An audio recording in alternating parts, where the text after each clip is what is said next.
దగ్గరికి సొంత వాళ్లే, తోడబుట్టిన వాళ్లే, కడుపున పుట్టిన వాళ్లే దూరంగా ఉన్నటువంటి రోజులో మా నాయకుడు చూశారా మిత్రులారా? స్వయంగా పేషెంట్ల దగ్గరికి, స్వయంగా వాళ్ళ దగ్గరికి వెళ్ళి వాళ్ళకేం కావాలో తెలుసుకొని ఇవ్వండి సేవా కార్యక్రమాలంటే. కూలోళ్ళని పెట్టి ప్రెస్ మీట్లు పెట్టి చేస్తాం, కూలోళ్ళని పెట్టి వాటర్ సప్లై చేసేస్తాం. ఇది కాదండి, ఇది కాదు. మీరు ఆర్థిక బలవంతులే. మనుషుల్ని అందరినీ కూలోళ్ళని పెట్టి సర్వీస్ చేయించడం కాదండి. చూసారా మా నాయకులు స్వయంగా రక్త సంబంధీకులే పేషెంట్ల దగ్గరికి వెళ్ళలేనటువంటి టైంలో మా నాయకుడు ఎలాంటి సేవలు చేశారో చూశారు కదండి. ఇవండి సేవలంటే.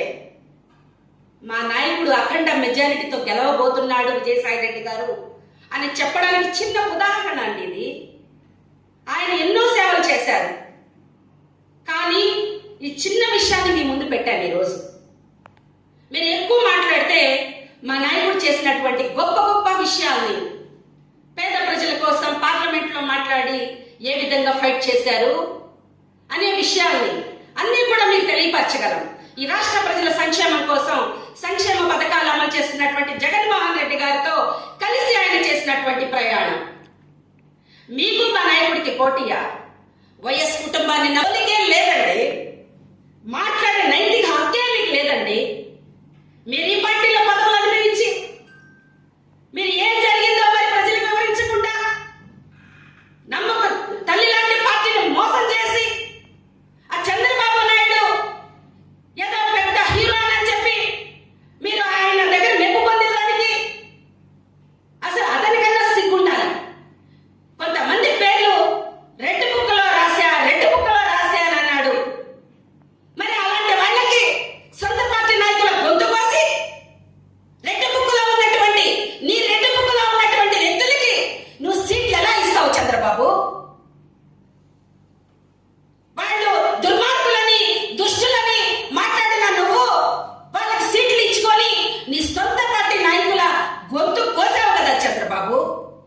నిన్న దాకా రూరల్లో ఒక మైనారిటీ నాయకుడు అబ్దుల్ అజీజ్ అన్నని పార్టీ లైన్ కోసం ఆయన ఏమన్నా మాట్లాడొచ్చు, కానీ ఈ జిల్లా ప్రజలకు తెలుసు నీ పార్టీలో ఆయన చేసినటువంటి సేవలు.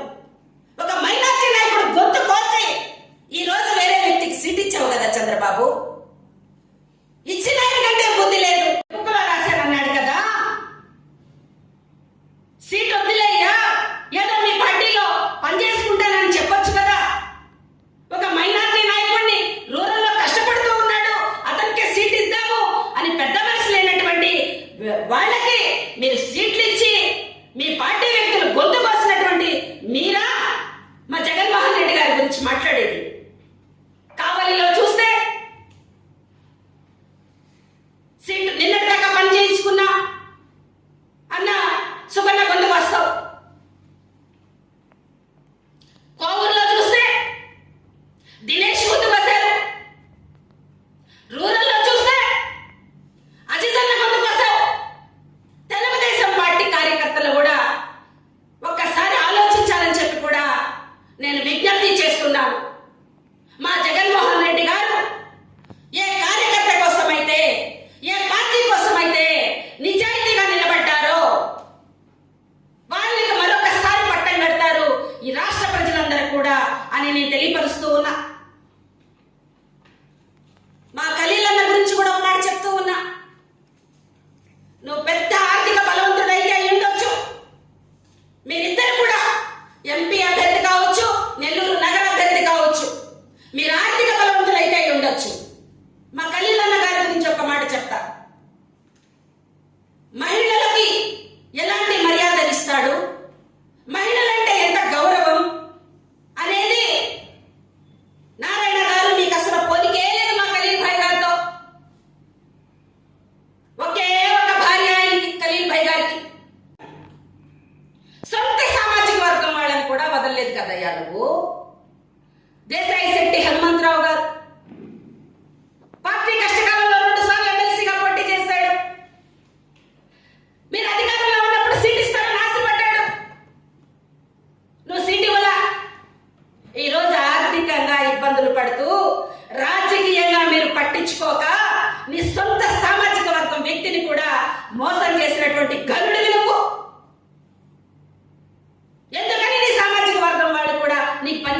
అనుకుంటున్నావు? ఎట్టి పరిస్థితుల్లో కూడా అజీజ్ నా శిష్యుడే అని చెప్పావు, కసక్కని కోసేసావు. పార్టీ పెట్టినప్పటి నుంచి పార్టీలో ఉన్న నాయకుల్ని పక్కన పెట్టేశావు. ఎవరెవరి చేత నిన్నగాక మొన్న వచ్చిన వాళ్ళ చేత పార్టీలో పనిచేయించుకుంటున్నావు. మా పార్టీలో నుంచి వచ్చేసేవే వాళ్ళకి పెత్తనం ఇచ్చేసావు, సీనియర్లను పక్కన పెట్టేశావు. తెలుగుదేశం పార్టీ వ్యవస్థాపక కమిటీలో ఉన్నటువంటి వ్యక్తుల్ని కూడా నువ్వు పక్కన పెట్టినటువంటి గరుడివి. మాకు అవసరం లేని సబ్జెక్టు అయినా కూడా చెప్తున్నా, మా నాయకులు విజయసాయి రెడ్డి గారు కావచ్చు, జగన్మోహన్ రెడ్డి గారు కావచ్చు, నమ్మిన సిద్ధాంతం కోసం, నమ్మిన వ్యక్తుల కోసం ఎంతటికైనా కూడా నిలబడే వ్యక్తులుగా ఖలీల్ భాయ్గా వాళ్ళకి చెప్తూ ఉన్నా. విజయసాయి రెడ్డి గారిది ఈ జిల్లానే, ఈ జిల్లా వాసే. నువ్వు గత 10 ఏళ్ల నుంచే ఇక్కడ ఉంటున్నావు. మా విజయసాయి రెడ్డి గారు ఇక మీదట ఇక్కడే ఉంటారు, ప్రతి ఒక్క ప్రజలకి కూడా అందుబాటులో ఉంటారు అని తెలియజేస్తూ ఉన్నాను. చివరిగా, అణిచివేతకి గురై అప్పు కూడా పుట్టని బానిస బతుకుల సమూహాలని ప్రేమిస్తున్న వ్యక్తి గౌరవ వైఎస్ జగన్మోహన్ రెడ్డి గారు. పేదల పక్షాన నిలబడుతున్నటువంటి వ్యక్తి జగన్మోహన్ రెడ్డి గారు. అలాంటి నాయకుడిని ఈ రాష్ట్రంలోని పేదలు ఎవరు కూడా వదులుకునేందుకు సిద్ధంగా లేరు.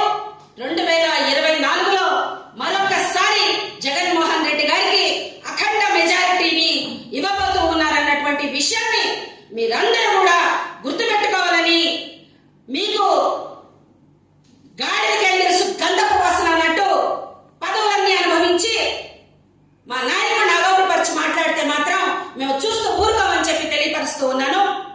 ఈ సందర్భంగా జిల్లాలోని ప్రజలందరికీ కూడా నేను విజ్ఞప్తి చేసుకుంటున్నాను, వైఎస్ఆర్సీపీ పార్టీ గెలిపించమని కోరుకుంటూ ఉన్నాను.